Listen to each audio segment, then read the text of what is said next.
Greetings. So I feel sometimes it's really nice to connect personally much more than through newsletters and even posts. Writing is one thing and having the time to listen is another thing. And I actually personally love listening to YouTubers and podcasts, and I used to read a lot more than I do now. I still read, but I'm much more into listening stuff. So I'm just gonna make a YouTube here or an Instagram. I will post this to share about how I feel about retreats and the retreats that I hold and what makes them different.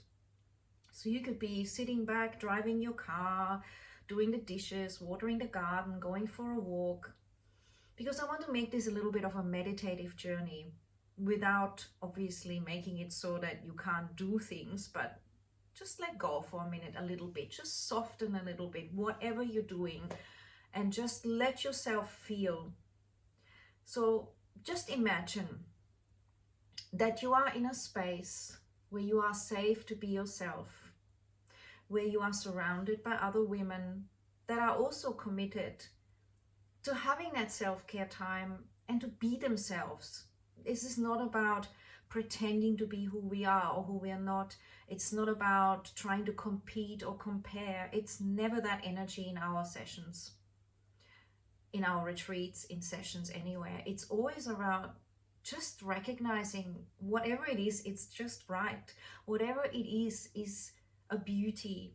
It is a learning. It is a choice. It is unique for all of us, and yet strangely and paradoxically enough, we're all in the same boat. We just want to feel reconnected with who we truly are. We want to feel that vibrancy, that inner child, that thriving that perhaps we used to feel, or perhaps we know we can feel, or perhaps we want to feel on a deeper level. So for me, I can't think of anything more amazing than that, just to take that time out. So imagine you're in your own bubble, in a beautiful sacred space. There's candles, there's a soft sense of incense, maybe a little bit of essential oil. There's a big space, and you are getting together for a sacred time because you've prepared for it. You know that the person that's holding it, in this case me, is looking forward to it, has prepared and created nurturing food, beautiful things to give. Gifts are usually given, insights, time to relax. And you get to just turn up wearing whatever you want, completely casual or completely dressed up. Everyone is so different, however, they feel and want to be.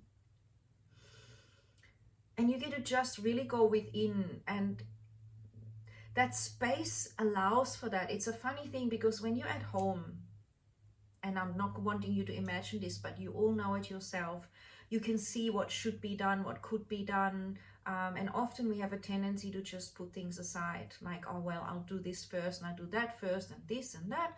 And then suddenly, even though it was wonderful, we again didn't connect to ourselves. And this can become days, weeks, months, years, for people, literally, until it is such a habit that the idea of having that time out and reflecting is either scary or outlandish or so foreign that the mind has devalued it so much that it is telling itself, well, you don't have time, you don't have the money. Unconsciously it's saying you don't deserve it, or why start now, or how is one session going to make a difference, or how is this now going to make a difference, or I really need to look after others first, or I don't hear anyone else doing it. All sorts of inner voices can block you from recognizing how much you actually are craving it and wanting it, and as a consequence perhaps even having resentful feelings towards your family or friends or the world, even starting to believe, well, the world is a tough place, you have to work tough, you have to be tough or work hard, whatever your lingo is. And it becomes something where then again, paradoxically, in my opinion, we go out and look for satisfaction in other ways, like the block of chocolate, or maybe spending money on a big shopping spree, or Some people, it's drinking wine to numb it out or to feel that happiness and forget the thoughts that are coming automatically as a pattern of routine. For some people, it could be addictions to Netflix, or to always being in a crowd or with people, or having the next plan or the next project going on. And then we start to have this artificial sense of, that's giving us meaning, that's giving us an identity, that means we are amazing, that means we are popular, that means we are somehow fitting into life. And at that time it may feel like fun, and there's nothing wrong with this, by the way. But when it becomes a habit, it can become a way of avoiding ourselves and avoiding our growth into something more. Like in my sessions, I've had people realize that actually what gives them joy is being by themselves in their own inner dimension and spending that time, and that richness is more rewarding than anything external. So imagine reconnecting with this. Imagine how it feels to know that whatever you're doing, you connected with yourself and filled up with this light, with this remembrance, and also with knowing where you want to go in life, and then somehow letting go and flowing and relaxing with what life brings. So we're not clinging on, but we have this beautiful awareness of what it is that would really mean a lot. So we don't look back 5 or 10 years later and go, actually, I really got in a rut. I was living my life for this relationship. I was living my life for this and that. But I actually could have spent time nurturing my interests as well, nurturing my passions, and shining my light so that the whole world benefits, right? So imagine being able to take out that time as a regular thing. You put it in your diary, and that's your time. That's, in a sense, a self-care, self-love boundary that you create with your family. You say, hey, that's mum's or my time that I commit to myself. And realizing that the unconscious tends to sabotage if you wait till the last minute. Is someone else coming up who wants me? Am I feeling a bit lazy? Am I going to make an excuse to go next time? I understand the ways of the mind, and it has been written down how we make those excuses and how we tend to externalize, because it seems easier, it seems more rewarding in an immediate way. But long term, it's not sustainable. Long term, it creates a huge disconnect. And so when you come to me for sessions or the retreats, I'm completely there. For me, it's not even about a business, honestly. When I shop and buy ingredients and buy organic things that are nurturing, when I create my little flyers and the things that I give, the gifts which are different each time, my heart is in it. And it's in that giving that I feel so good, that I plan all week long, and I get more and more inspirations. And my challenge is, how can I fit all this in? How can I make sure there's enough empty space of stillness, compared with cognitive shifting of intention, compared with also the meditative aspect and the sound healing and the celebration, the sharing in the circle, but also anything else that I might want to put in there, like dancing or creative activity or a deep relaxation, which is always there. So this is, for me, my ultimate passion. So imagine you're with someone that you connect with, that holds that space, that lets you go in with the invitation to be yourself and to take from that what works for you. That it's not all physical at all. In fact, that's the smallest part, but yet we also acknowledge the physical. We move the physical, because the physical, the mental, and the spiritual is all connected. And often moving the body and communicating with it, talking with it, doing that kundalini, doing the breath work, awareness of our way in which we hypnotize ourselves, awareness of purging old programs, naturally unfolds through that movement, through the sound bath, through the essential oils, through your intention, through the group dynamic of nurturing circle. So it's always safe. You can have your eyes closed, you can lie down and relax. The same with private sessions. I have heard everything. I pretty much think so. And if not, I've read about everything, because this is my most passionate interest.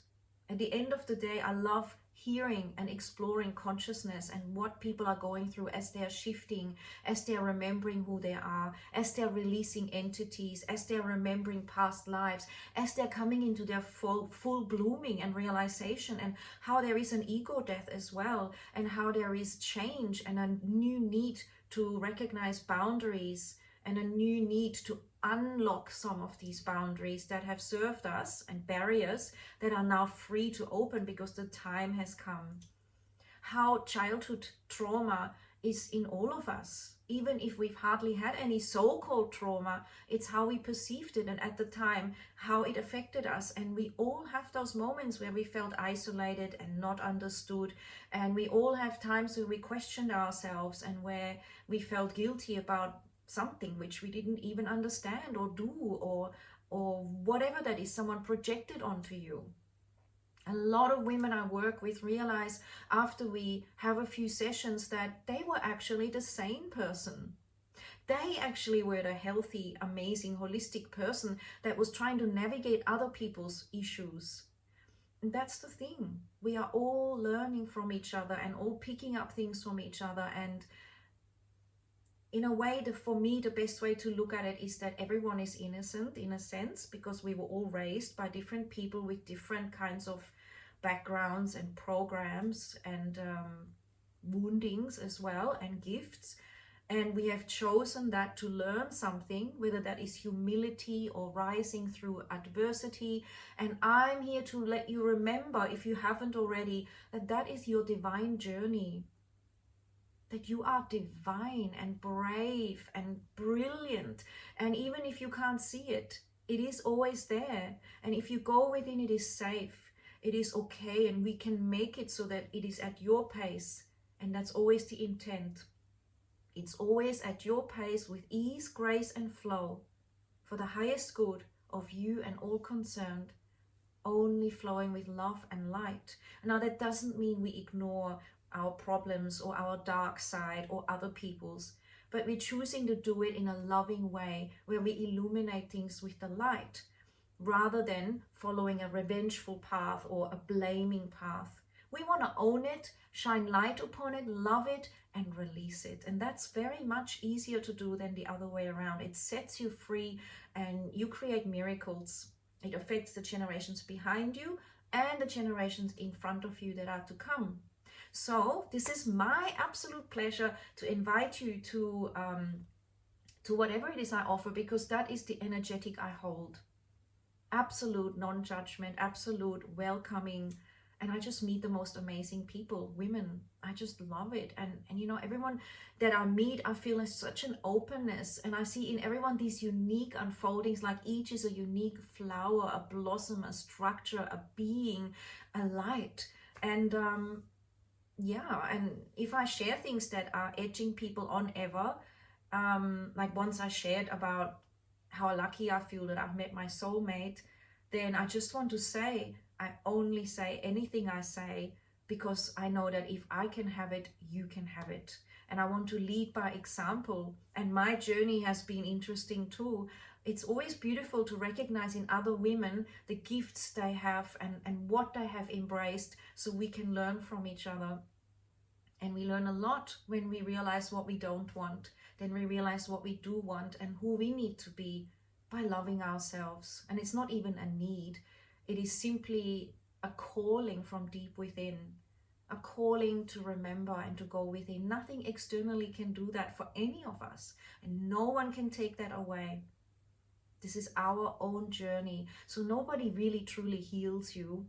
All that happens is that someone can provide space and frequency and support and love and set you reminders and nurture you, and then you do the work. You're the amazing one every single time.